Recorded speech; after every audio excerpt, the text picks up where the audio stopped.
औज़ुबिल्लाहिमिनश्शैतानिर्रजीम बिस्मिल्लाहिर्रहमानिर्रहीम। मेरी तरफ़ से तमाम स्टूडेंट्स को गुड मॉर्निंग हो, सुबह बख़ैर हो। अल्लाह ताला हमारी तमाम मुश्किलात को हल करे। आज आपके सामने जो मैंने लेक्चर प्रिपेयर किया है आपके लिए वो है functions and formality of committees and groups के हवाले से। आज बेसिकली जो है 3 मई 2020 है और 9 रमज़ान चल रहा है। इस वक्त जो है क्या कहते हैं संडे का दिन है और ये ख़ूबसूरत दिन आप सब लोगों को खुशियाँ लाए, आपके लिए जो है आसानियाँ लाए और कोरोना वायरस का अल्लाह करे ख़ात्मा हो और रब करीम हमें जो है फिर उसी तरह नॉर्मल ज़िंदगी गुजारने की तौफ़ीक दे। आज आपके सामने जो है मैं ये जो टॉपिक पढ़ाने जा रहा हूँ कमेटीज़ के हवाले से, तो ये सारे स्टूडेंट्स जो हैं सामने रख लें अपने नोट्स को और आहिस्ता आहिस्ता इस सारी रिकॉर्डिंग को सुनते जाएं। Functions and formality of committees and groups के हवाले से ओल्ड बुक्स में पेज नंबर 376 से ये मैं आप लोगों को पढ़ा रहा हूँ। कमेटीज़ के हवाले से आप ऑलरेडी पढ़ भी चुके हैं कि कमेटी जो है क्या है। Basically committee is a group of a person to whom as a group some matter is interested or some matter is committed। या दूसरे लफ्ज़ों में आप कमेटी की डेफिनेशन ये भी पढ़ के आए हैं। बेसिकली ए कमेटी यानी a group, committee means a group of people chosen from a larger group to act on or consider matter of a particular kind। For example, committee can be constituted MNAs, a committee of MPs can be constituted। और इसी तरह doctors की committee बनाई जा सकती है, professors की, members of the public की कमेटी बनाई जा सकती है। तो ऑर्गेनाइजेशन में भी इसी तरह डिफरेंट किस्म के जो स्किलफुल लोग होते हैं उनकी कमेटी भी बनाई जाती है। और बेसिकली जो है कमेटी के डिफरेंट नेम्स हैं, आप ऑलरेडी पढ़ के आए हैं। कमेटी को बोर्ड भी कहा जाता है, कमीशन भी, टास्क फोर्स का नाम भी दिया गया है, या कमेटी को आप सेल्फ मैनेजिंग टीम का नाम भी देते हैं या सेल्फ मैनेज वर्क ग्रुप का नाम भी देते हैं, या दूसरे लफ्ज़ों में कमेटी को आप जो है एटॉनमस वर्क ग्रुप का नाम भी देते हैं। ठीक है जी। तो इस तरह आज देखते हैं कि ये जो कमेटीज़ हैं किस तरह काम करती हैं। तो मैं पढ़ देता हूँ आपके सामने, ये देख लें। ये मैंने थोड़ा सा इसको जूम किया आपके सामने, ये देख लें। स्टार्ट करता हूँ। कहता है जी, some committees and teams undertake the managerial functions of planning, organizing, staffing, leading and controlling while others do not. यहाँ पे आपको कह रहा है कि बहुत सी कमेटीज़ जो हैं वो बुनियादी तौर पे जो है जो मैनेजमेंट के 5 फंक्शंस हैं या मैनेजरियल के 5 फंक्शंस हैं वो परफॉर्म करती हैं। यानी कुछ कमेटीज़ जो हैं प्लानिंग भी करती हैं, ऑर्गेनाइजिंग की ड्यूटीज़ ही परफॉर्म करती हैं, उन्हें स्टाफिंग, लीडिंग और कंट्रोलिंग का इख्तियार भी दिया होता है। इस तरह वाइल अदर्स डू नॉट, इसी तरह ऐसी कमेटीज़ भी कॉन्स्टिट्यूट की जाती हैं जो कि इस तरह के मैनेजरियल फंक्शंस यानी planning, organizing, staffing and leading and controlling के फंक्शंस परफॉर्म नहीं करती। ठीक है जी, ये नंबर 1 बात आपको आ गई। ठीक है कि सब committees perform the managerial functions, ये नंबर 1 बात होगी इस पैराग्राफ में। और नंबर 2 बात होगी कि some committees can not perform the managerial functions. और 3rd बात जो है आपको इस पैराग्राफ में आपको बता रहा है, सम मेक डिसीजंस, कि कुछ कमेटीज़ आर रिस्पॉन्सिबल, ठीक है, टू मेक द डिसीजंस, फैसले कर सकती हैं। ठीक है जी। कमेटी को कुछ ना कुछ टास्क असाइन होता है और उन कमेटीज़ से जो है आप क्या करते हैं, रिकमेंडेशंस लेते हैं, एनालिसिस लेते हैं।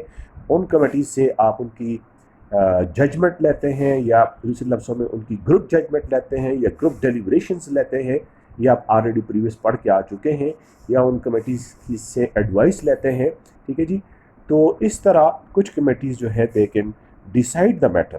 ठीक है, राइट नाउ ये 3rd बात आपको उसने बताई कि कुछ कमेटीज़ डिसीजंस भी ले सकती हैं और उन डिसीजंस को उन ऑर्गेनाइजेशन या उन कॉर्पोरेशन में इम्प्लीमेंट किया जाता है, उनके ऊपर या वो नाफिज अमल किए जाते हैं वो फैसले, डिसीजंस या जजमेंट्स।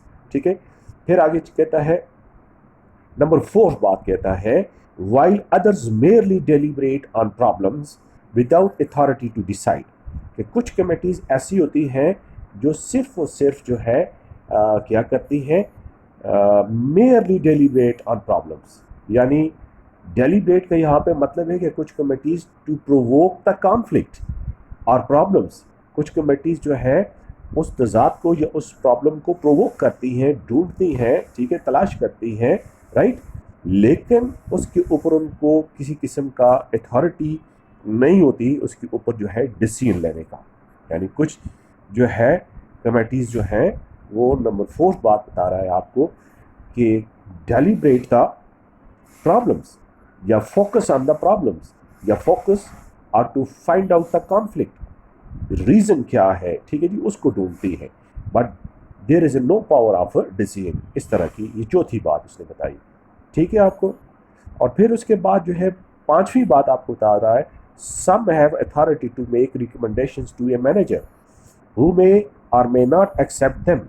ठीक है जी, 5वीं बात ये कह रहा है कि कुछ ऐसी कमेटीज़ भी बनाई जाती हैं, ठीक है जी, जो कि क्या करती हैं, उनके पास कुछ ना कुछ अथॉरिटी होती है, ठीक है, कुछ ना कुछ पावर होता है, जो कि वो अपनी रिकमेंडेशंस देती हैं। किसके सामने पेश करती हैं अपनी रिकमेंडेशंस? मैनेजर के सामने। और वो मैनेजर जिसको वो रिकमेंडेशंस पेश की जाती हैं वो या तो एक्सेप्टेबल भी हो सकती हैं किसी कॉर्पोरेशन में और या एक्सेप्टेबल नहीं भी हो सकती, ठीक है जी। और फिर 6ठी बात आपको इस पैराग्राफ में बता रहा है, while others are formed to receive information without making recommendations, कि कुछ कमेटीज इस तरह की बनाई जाती हैं जो just only to receive the informations without making recommendations. यानी ऐसी कमेटीज जो अपनी रिकमेंडेशंस नहीं दे सकती, सिर्फ और सिर्फ इंफॉर्मेशन कलेक्ट करती हैं, गैदरिंग और इंफॉर्मेशंस करके प्रोवाइड करती हैं ऑर्गेनाइजेशन के अंदर। तो ये 6 बातें जो है आपको यहाँ पे functions and formality of committees and groups के अंदर बताई गई इन 4 लाइनों में। Once again I am going to repeat for you, some committees are involve to provide some committees are involved in the managerial functions of in the managerial functions. Such functions are, as you know, the planning, organizing, staffing and leading and controlling, and some committees are not involved in the planning, organizing, staffing and leading and controlling. Some committees are responsible to make the decisions while finding out the problem, ठीक है जी। And the 4th one, that some committees are involved to deliberate on the problems, to provoke the conflict or to find out the problem without any authority to decide. There is no power of decision. Such type of committees are not involved to make the decision, but just to provoke the conflict. And the 5th one, that is called the 5th type of, you can say, the committee that is to authority to recommend to manager, right? And the last thing you have studies in here, that is to receive the committees. Such type of committees can receive the information, they cannot make the recommendations, ठीक है जी। ये इस 4 लाइनों का conclusion था जो मैंने आपके सामने बताया। अगली पैराग्राफ में आपको कहता है, मैं ये आपके सामने जूम कर रहा हूँ, ये देख लें। यहाँ आपको कह रहा है, ए कमेटी में हैव ईदर लाइन और स्टाफ फंक्शंस। यानी 2 तरह की कमेटीज़ जो है फंक्शंस परफॉर्म कर सकती है। एक लाइन कमेटी जिसको आप प्लूरल एग्जीक्यूटिव का नाम भी देते हैं, और दूसरा जो है स्टाफ कमेटी जी। तो अब इन दोनों की वजाहत कर रहा है, मैं फिर रिपीट करता हूँ, ए कमेटी में हैव ईदर लाइन और staff functions depending on it's authority, ठीक है जी। और ये लाइन या स्टाफ कमेटीज़ हो सकती हैं और जिनके ऊपर जो है जो कि डिपेंड करती हैं किसके ऊपर, अथॉरिटी के ऊपर, कितनी उनको अथॉरिटी दी गई है। फॉर एग्जांपल, अब पहले आपको बता रहा है लाइन कमेटी के वाले से, if it's authority involves decision making, अगर ऐसी कमेटी बनाई गई है जिसमें उनको अथॉरिटी दी गई है, they can decide the matter, decisions कर सकती हैं। अफेक्टिंग सबऑर्डिनेट्स, जिन डिसीजन से मातेहत अमला जो है अफेक्ट कर सकता है। अफेक्टिंग सबऑर्डिनेट्स, ऐसी कमेटीज बनाई जाती हैं जिनके पास ये अथॉरिटी होती है, जिनके डिसीजन से सब ऑर्डिनेट्स जो उस ऑर्गेनाइजेशन में, जो उस कॉर्पोरेशन में काम कर रहे हैं या इदारे में काम कर रहे हैं, वो अफेक्ट कर सकते हैं उनकी रिकमेंडेशन से, उनके फैसलों से। ठीक है जी, जिनको आप कह सकते हैं it is a plural executive. और फिर आगे चल के कहता है a line committee that also carries out managerial functions such as the board of directors. ऐसी तरह ये जो लाइन कमेटी है ये मैनेजरियल फंक्शंस को भी परफॉर्म करती है। और दूसरे लफ्ज़ों में आप ये कह सकते हैं कि इनके फैसलों से सबऑर्डिनेट्स जो है वो क्या होते हैं, अफेक्ट करते हैं। जबकि if it is authority relationship to a superior is advisory then it is a staff committee. अगर कहता है उनकी अब आपको स्टाफ कमेटी की वजाहत कर रहा हूँ। इफ इट्स अथॉरिटी रिलेशनशिप, अगर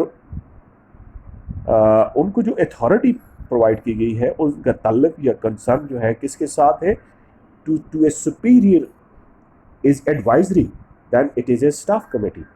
यानी अपने सुपीरियर्स को एक एडवाइस करना, नसीहत करना, बताना कि ये चीज़ इस इशू के मुतालिक जो है सजेशंस हो सकते हैं, एडवाइस देना, ठीक है, अपना मशवरा देना।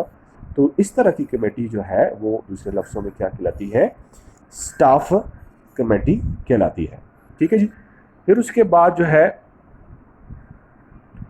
नेक्स्ट में आपके सामने जो है एक इस जिसे कहते हैं इंटरनेशनल पर्सपेक्टिव या बैनुल अक़वामी तनाज़ुर में जो है कॉर्पोरेट गवर्नेंस के हवाले से जो है एक आपको केस दिया हुआ है, बताया हुआ है कि किस तरह जो है इदारों में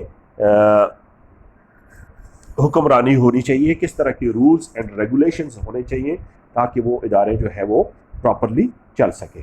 ठीक है जी। तो इस केस को मैं डिस्कस कर देता हूँ।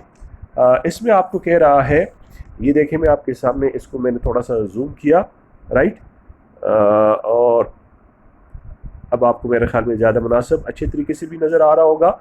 और हो सके तो आपके सामने बुक होनी चाहिए, सारा लिखा होना चाहिए और आप मेरी वर्डिंग सुनते जाएं और नोट्स भी बनाते जाएं। यहाँ आपको कह रहा है recently the boards of directors in US companies have come under intense scrutiny by the Securities and Exchange Commission and other groups because of accounting impropriety at organizations such as Tyco, a conglomerate, WorldCom, a telecommunication company, and Enron, an energy trade that led to two of the largest bankruptcy cases in US history. ये आपको United States of America का मुख्तलिफ कंपनियों के हवाले से जो है कॉर्पोरेट गवर्नेंस के हवाले से आपको यहाँ पे डिटेल्स बताई गई हैं कि यूनाइटेड स्टेट्स ऑफ अमेरिका में मुख्तलिफ़ किस्म की जो कंपनीज़ हैं उनके जो अकाउंटिंग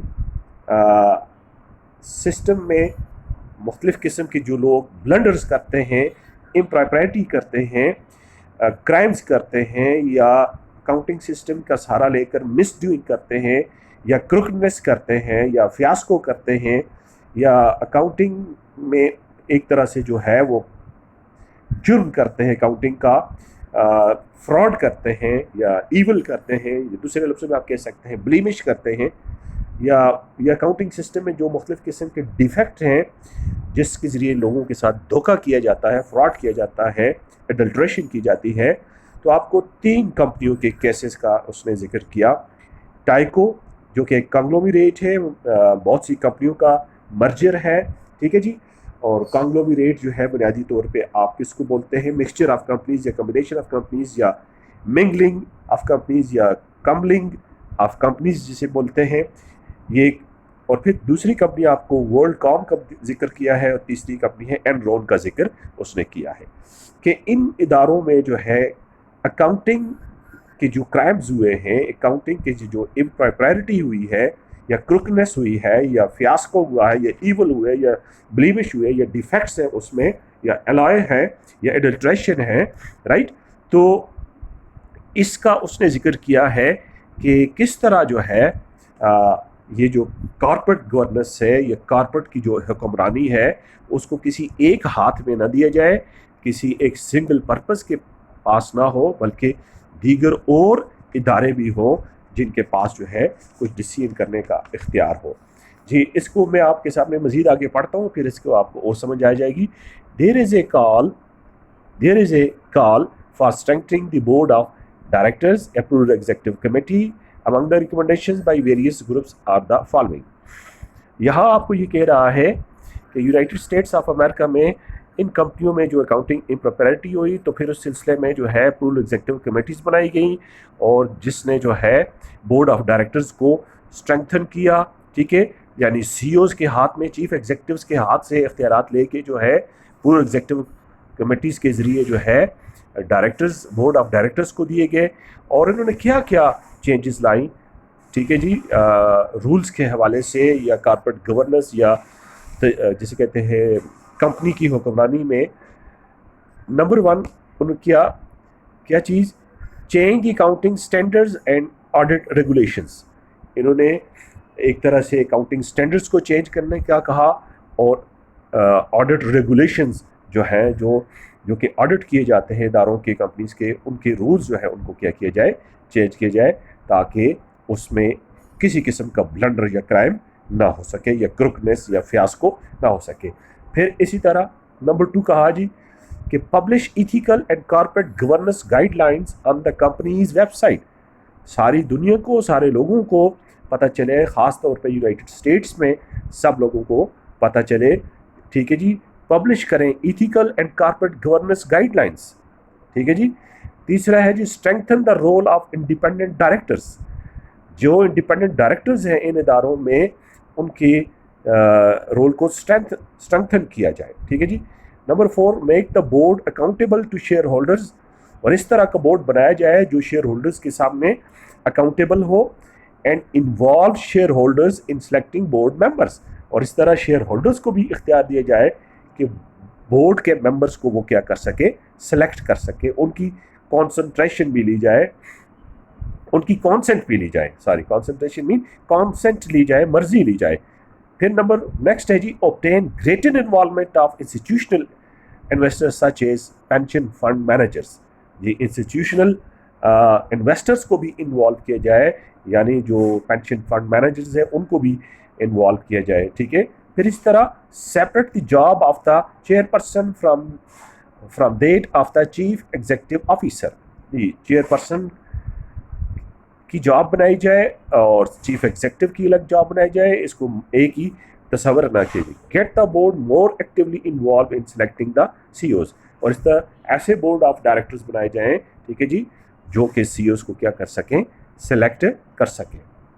तो यहाँ तक आपको ये कह रहा है कि ये जो इम्प्रॉपरिटी है अकाउंटिंग में, इसको दूर करने के लिए जो है ऐसी रूल्स बनाए जाएं जिसकी बुनियाद पे क्या किया जाए, एक सिंगल अथॉरिटी ना हो, मल्टीपल अथॉरिटीज़ हो। तो ये सारे काम जो हैं किसने करके दिए हैं, कमेटीज़ ने करके दिए हैं। प्लूरल एग्जीक्यूटिव कमेटीज़ को ये असाइन किया गया है और बोर्ड ऑफ डायरेक्टर्स को एक तरह से क्या किया गया है, स्ट्रेंथन किया गया है। अगले पैराग्राफ में आपको कहता है, ये आपके सामने मैंने थोड़ा सा फिर इसको जूम किया, आपको कह रहा है कि other committees are also reviewing corporate governance, ठीक है जी। इसके अलावा जो है दूसरी कंट्रीज़ में जो है other countries are also reviewing corporate governance. कुछ और ममालिक में भी जो है कॉर्पोरेट गवर्नेंस के ऊपर जो है काम हो रहा है। मिसाल के तौर पे उसने आपको आगे मिसाल दी है, क्या कहते हैं, किसकी, for example German companies have 2 boards. उसने आपको दुनिया की दीगर कंट्रीज़ में सबसे पहले मिसाल दी है, जर्मन कंट्रीज़ की मिसाल दी है, ठीक है जी। तो जर्मन कंट्रीज़ में 2 किस्म के बोर्ड हैं, एक है सुपरवाइजरी बोर्ड है और एक है मैनेजमेंट बोर्ड है। The supervisory board provides oversight while the management board is responsible for managing the firm. तो इस तरह सुपरवाइजरी बोर्ड और मैनेजमेंट बोर्ड जो है, 2 बोर्ड जो है जर्मन जर्मनी में जो है वो काम कर रहे हैं कॉर्पोरेट साइड पे, ठीक है। तो इस तरह जो सुपरवाइजरी बोर्ड है वो बुनियादी तौर पे प्रोवाइड्स करता है oversight, while the management board is responsible for the managing the firm. जी, तो जो मैनेजमेंट बोर्ड है वो किसके लिए रिस्पॉन्सिबल तस्वर होता है, मैनेजिंग द फर्म, ठीक है। और सुपरवाइजरी बोर्ड प्रोवाइड्स ओवरसाइट, ठीक है, वो उसके ऊपर जो है निगाह रखता है, मैनेजमेंट बोर्ड के ऊपर निगाह रखता है कि आया मैनेजमेंट बोर्ड सही तरीके से काम कर रहा है या सही तरीके से फर्म को मैनेज कर रहा है या नहीं कर रहा। इसी तरह आगे चल के कहता है recently there is a drive to publish the pay of top managers. और रिसेंटली जो है क्या किया गया है, जो टॉप मैनेजर्स हैं उनकी तनख्वाहों को पब्लिश किया जाता है न्यूज़पेपर मैगजीन में, ठीक है जी, सारे लोगों को पता चलता है, which in the past was considered a private matter. लेकिन पास्ट में इसको एक तरह से प्राइवेट मैटर तस्वर किया जाता था, खुफिया रखा जाता था और टॉप मैनेजर्स की सैलरीज को जो है पब्लिश नहीं किया जाता था कि कितने वो पैसे लेते हैं। अब हर एक को पता चलता है कि ये मैनेजर कितने पैसे ले रहा है। तो ये कॉर्पोरेट गवर्नेंस में चेंजेस लाई गई है, ये कॉर्पोरेट गवर्नेंस का ही इस कमेटीज़ के ज़रिए ही चेंजेस लाई गई हैं, ठीक है। और ये कमेटीज़ जो है किस शक्ल में बनती है, टास्क फोर्स की शक्ल में बनती है, सेल्फ मैनेजिंग टीम की शक्ल में बनती है, ऑटोनमस वर्क ग्रुप की शक्ल में बनती है, या सेल्फ मैनेजिंग वर्क ग्रुप की शक्ल में बनती है, ठीक है, या सेल्फ मैनेजिंग टीम की शक्ल में या बोर्ड की शक्ल में ये कमेटीज़ बनती है। और जिन्होंने ये कॉर्पोरेट गवर्नेंस के रूल्स बनाए हैं, ठीक है, और इस तरह की जिसे कहते हैं क्या कहते हैं, इदारों में जो है एक प्रॉपर हुक्मरानी लाई गई है। किसी एक के हाथ में हुक्मरानी नहीं दी गई, किसी एक को अथॉरिटी या डिसीजन पावर नहीं दिया गया, बल्कि मल्टीपल जो है अथॉरिटीज़ दी गई है, ठीक है जी। तो इसी तरह आगे भी चल के मैं पढ़ता हूँ कि there is also the push to increase the supervisory boards supervision of the activities of the management board. जी, तो फिर इसी तरह जो है वही आपको फ्रांस की मिसाल दी है सुपरवाइजरी बोर्ड और मैनेजमेंट बोर्ड की, कि किस तरह जो है एक दूसरे से जो है उनकी कोऑर्डिनेशन होती है और किस तरह सुपरवाइजरी बोर्ड जो है ओवरसी करता है किसके ऊपर, मैनेजमेंट बोर्ड के ऊपर। और इसी तरह फिर आपको आगे चल के कहता है कुछ ऐसे ममालिक भी, जैसे मिसाल कहते हैं इन फ्रांस एंड इटली, यहाँ पे कॉर्पोरेट गवर्नेंस के हवाले से ये कॉर्पोरेट गवर्नेंस का इशू जो है वो इतना इम्पॉर्टेंट नहीं है, ठीक है। The governance issue has not yet become a major issue, ठीक है जी। मिसाल के तौर पे for example in the Italian feed company, आपको कहता है इटालियन फीड कंपनी में आपको क्या कह रहा है, कंपनी में स्टिल क्या कहते हैं, families hold a large portion of shares.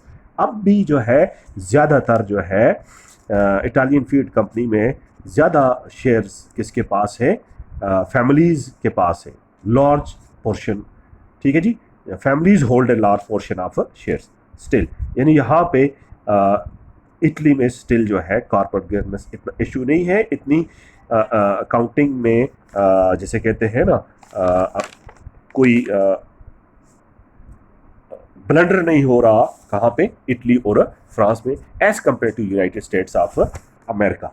फिर आगे चल के कहता है still the publicity on corporate scandals में raise awareness of the role of corporate governance.